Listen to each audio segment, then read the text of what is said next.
Hey everyone, in this video we're going to learn about how to make use of OpenAlgo MCP server directly, how we can integrate with Cloud Desktop. So there are three major requirements over here. Number one, OpenAlgo should be running, and number two, you should have Node.js installed in your system. You can go and check it out by going to command prompt. Just type for node hyphen version, and you should be able to get the node. If you don't have node, ensure that you go to node.js download, and then from there you can go and download the node.js from here, like whatever the OS which is supporting, you can go and download it from here. And the last and final one is nothing but the Claude. So in my case, I had already configured Claude, right? So you can able to see that the OpenAlgo is already there with 24 different functions. You can also go back and check all the list of functions which are supported by OpenAlgo. So if you haven't done, you have to go and configure it as per the instruction from the documentation. I'll also give the link down below the comment section. So if you go to the settings, from here you can go to the developer. So ensure that the configuration is done, the OpenAlgo configuration is done, and if in case edit configuration, go and edit the configuration instruction as per the documentation. You have to configure the virtual environment path where your Python code is running, and you have to configure your MCP server path where your OpenAlgo MCP server is running, and your OpenAlgo API key, and also your OpenAlgo host URL. So once these configurations are done, right now, let's go to the chat section over here, and then we'll start with, let's say I want to get the codes for Reliance. So codes for Reliance, and that should be getting me the codes of Reliance. Not only that, you can also access all the API functionalities of OpenAlgo, right? So as you can see that it is fetching the codes of Reliance. If in case we want to know what are the list of functionalities which are supported by the OpenAlgo MCPs, you can go to the search tools, and from here you can go and check the list of functions. So all the API functions are supported over here, right? From placing order, modifying order, cancelling order, sending a split order, basket order, right? You can get the order status, holdings.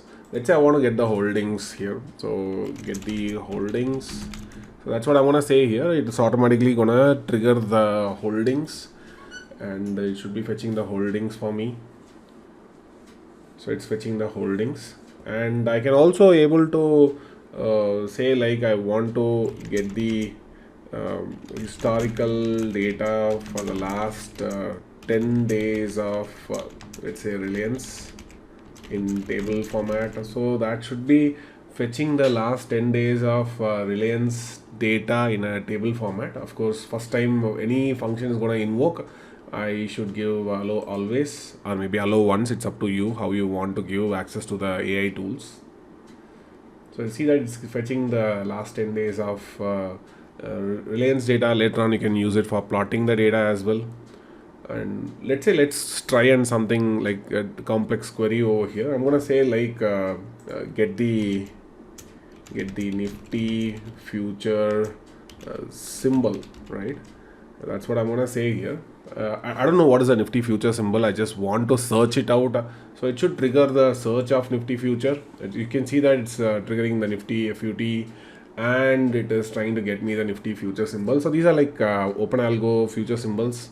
I can also ask for like list of option expiry date for Nifty, and that should be getting me the option expiry dates, right? So basically that we have an OpenAlgo API for triggering the expiry date to get the list of expiry date for futures and options. So that way you can able to get that. And not only that, maybe you can get the order book. Let's say list the order book in table format. So I'll be able to place the orders as well. Not only that, I can also get the order book. I can place the orders. So once we're done with the order book, right, I'll show you how to place orders as well. So you can see that it's fetching you the order book as well. And I'm gonna say like I want to place an order, like a place 10 quantity of NHPC, in MIS. That's what I want to place. I haven't sent whether buy or sell, so whenever I don't say buy or sell, automatically it's gonna say buy. It's gonna trigger a buy over here, as you can see that, and the order is getting triggered, which I can able to see it. You can see I'm also getting an order confirmation as well.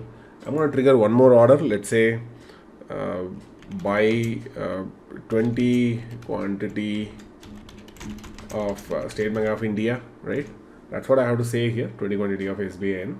It's gonna send me the 20 quantity of SBN over here, and the execution is exactly happening in OpenAlgo. So you can go back and check out in OpenAlgo that both the status are in open state. Now what I'm gonna do is, like, I'm also gonna say, like, I want to cancel these pending orders. So I'm gonna say, like, cancel all orders. So in one shot, it's gonna cancel all the orders. Not only that, I can also square off my orders, and I can modify orders. So a lot of possibilities, the endless possibilities is what that you can get over here, right? And yeah, so it's canceling the pending orders. As you can see, like, it canceled those pending orders over here, and which means if I go here, all the orders has been completely got cancelled. So not just that, you can also build some sort of an let's say I want to build an option symbols. So I'm gonna say, like,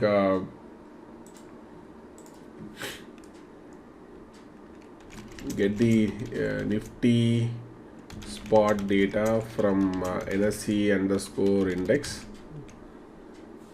So it is supposed to get the data from the NSE index.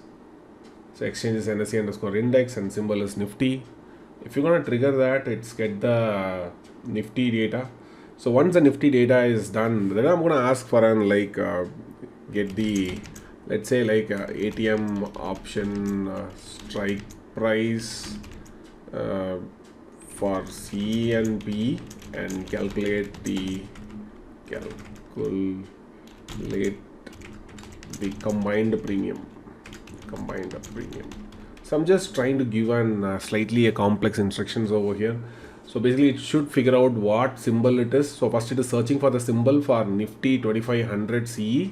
Maybe I should have set the expiry date. So since I don't set the expiry date, it's trying to take the recent expiry, Nifty 17 July, which is able to figure out from the searching instrument. It is able to search through the instrument, and it's able to search through the recent expiry, and it is getting the code for ATM. So it's able to calculate the ATM options for Nifty, which is like 2500 call option, and now we can see that it's able to figure out the 25,100 call option and put option. So that way it is pretty easy. It's also able to bring the OI, volume, bid and ask, LTP and everything, right? And maybe you can also ask more relevant questions. So that way OpenAlgo MCP is it's worth playing.